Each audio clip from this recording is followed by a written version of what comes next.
Pelarian yang menegangkan dari penjara ternyata menjadi kisah nyata, karena ia menghabiskan 400 hari di penjara, membuat 39 kunci pintu sel dan berhasil membuka 15 pintu sel, hanya untuk membuat kesalahan dalam membuka pintu sel yang terakhir. Pria itu, Tim, dijatuhi hukuman 12 tahun penjara karena menentang diskriminasi rasial. Temannya Lee dijatuhi hukuman 8 tahun, dan sebelum dia masuk penjara, Tim memasukkan catatan itu ke dalam kotak cerutu di pantatnya. Itu adalah beberapa ratus dolar yang sama yang merupakan kunci pelarian mereka 400 hari kemudian. Ketika hukuman dijatuhkan, dia dan Lee dikirim ke penjara Pretoria untuk menjalani hukuman mereka.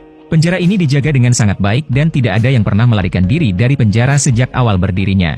Mereka menjalani pemeriksaan lisan yang teliti sebelum ditempatkan di sel mereka, dan kemudian mereka harus melewati selusin pintu besi untuk mencapai sel mereka, masing-masing dengan pintu dalam dan luar, sehingga sulit untuk keluar.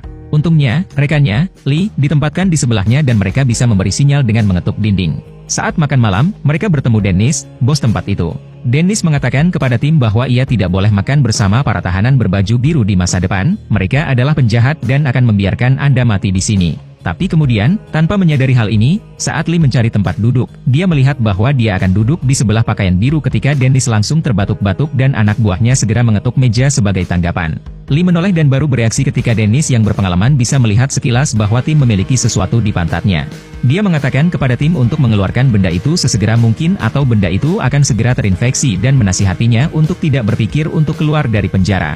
Pagar di sini setinggi 5 meter, ditutupi duri dan di samping lampu sorot 24 jam tanpa sudut mati. Lebih buruk lagi, para penembak jitu di menara telah menembak lebih dari 40 anak dengan darah dingin. Tim kembali ke selnya dan berjuang untuk menguras tong cerutu. Dennis mengisinya dengan catatan dalam pasta gigi dan meletakkannya di atas meja yang mencolok.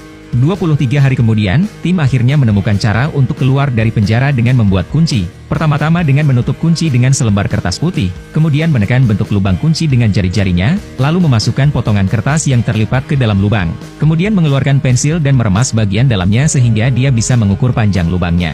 Langkah berikutnya adalah membuat kuncinya.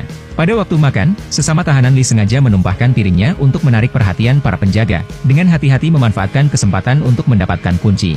Khawatir tidak akan ada cukup waktu, Lee juga sengaja memprovokasi sipir, memberi Tim cukup waktu untuk kembali ke selnya saat Tim mengingat kuncinya berulang kali.